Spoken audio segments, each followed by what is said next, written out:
This weekend I saw Back to the Future, the musical, the first musical I've seen in a while, probably since the 90s. And I had an excellent time with this fucking thing. I'm sure you're probably wondering what changes they made in the show. So the first major change that they modified the original intro with Marty and the speaker thing. It was modified because they couldn't show like the close-ups of clocks per se, and the reason why he was like the school was different in this new version. That's not really a big change per se. The scene with Marty and his girlfriend from the clock tower, and the woman interrupting, talking about the flyer and the lightning strike, that was modified too. It was a little bit longer for the sake of the musical, but it was more or less the same. The first major change comes in the fact that Einstein the dog is no longer there in the Twin Pines Mall.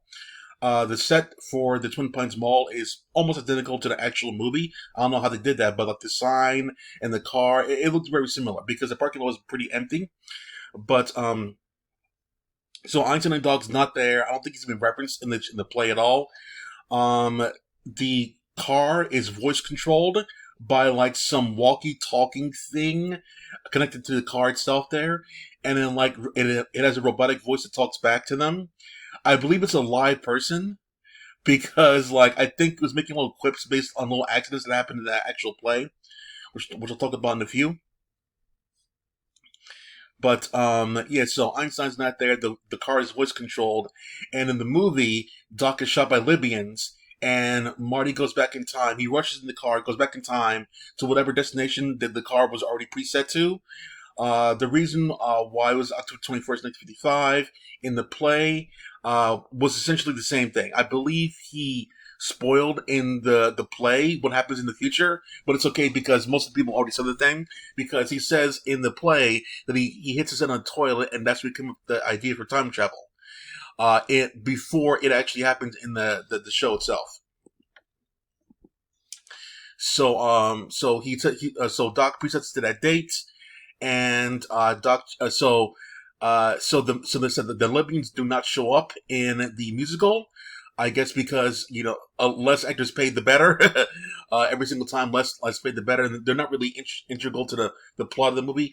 Something bad that needs to happen to Doc, and something bad that does happen to him that they can keep doing over and over again.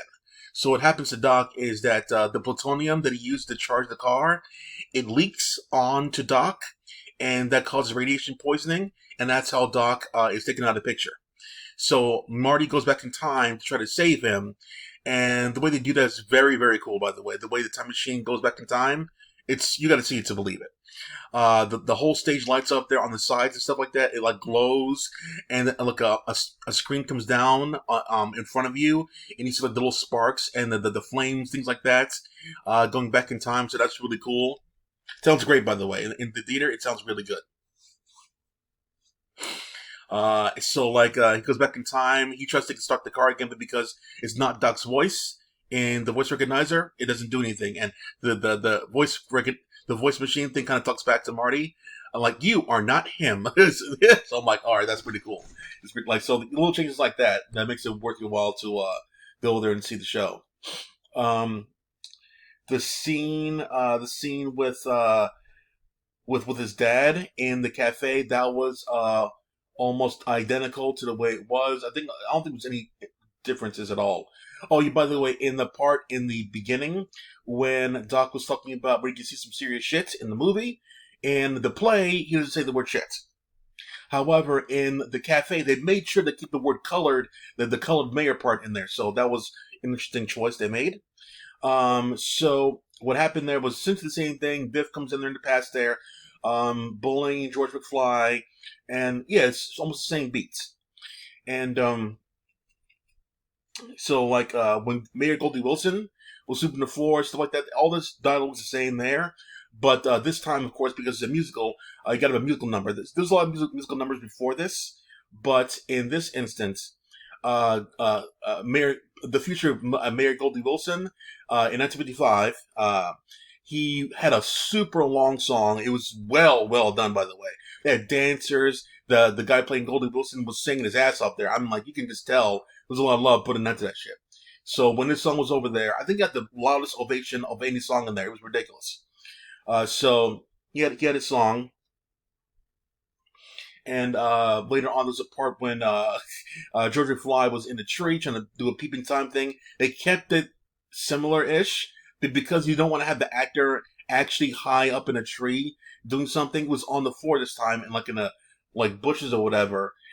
So like no one got hit by a car in the musical because you can't do that. It's not possible. With editing, you can't do that. So it's live action. You can't do that. So what happened was the stage faded to black, and then you see a Marty stunt double on the ground, and then the stage rotates, and then you see the actual actor playing Marty McFly getting up in the bed of his future mother. That part was pretty cool. The little improv scenes when he was alone with his mom in the bed, that was very very cool. By the way, the scene with his mom in the bed, which is kind of weird to say, yeah, it was kind of interesting because the actor who was playing Marty was basically in like the tidy whities per se, and his bulge was in the actress's like face right there of like his mom, so it was kind of like interesting to see because it's a mother playing the mother, and it's weird, but like the bulge is right there in her face, and the audience like they stopped talking for a second because it's so awkward, and then they kept going from there. Let me see here. I believe around that time there was a break, intermission, and I bought some stuff, a pin and ornaments. There was some t-shirts. There was a drink. There were posters. Yeah, so like that's some overpriced stuff there, but yeah, they had a bunch of merchandise there. Long ass bathroom lines. When they got back from Bake there was a song by Doc Brown about 88 miles per hour, 88s on all the shirts. That was really cool. It was I can't describe it, but it was very, very visually interesting.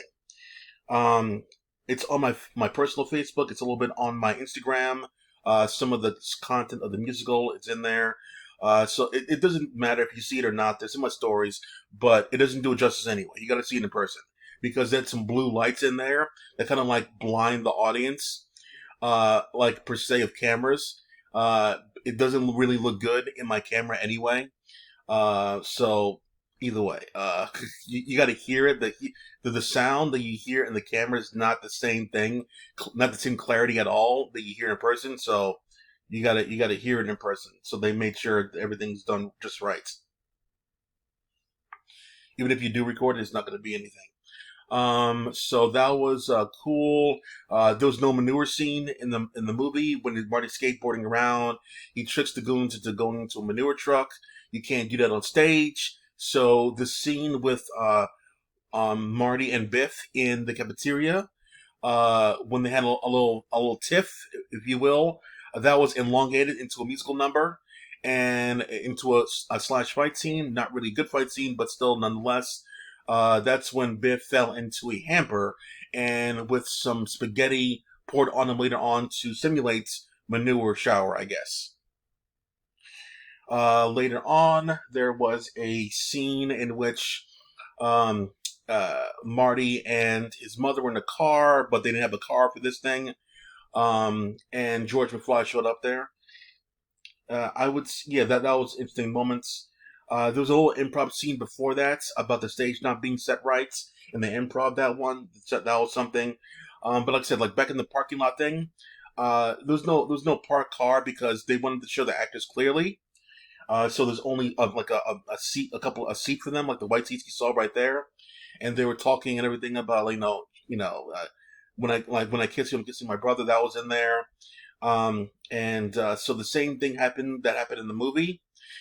So Biff, you're gonna break his arm, she says, and then Biff laughs, and like the voice of them like gets louder and louder, and then when he delivers the punch to Biff to break the hold, there was a big like boom, like lightning sound in the auditorium per se, and I was like, holy shit, this sounds fucking good there, and the whole audience went crazy for that thing, and yeah, so that was cool, and they cut out the racial stuff that happened between the uh, the singers and Marty. Not really racist, but racial stuff that like that happened. No, it was the band and the bullies. So they cut that part out.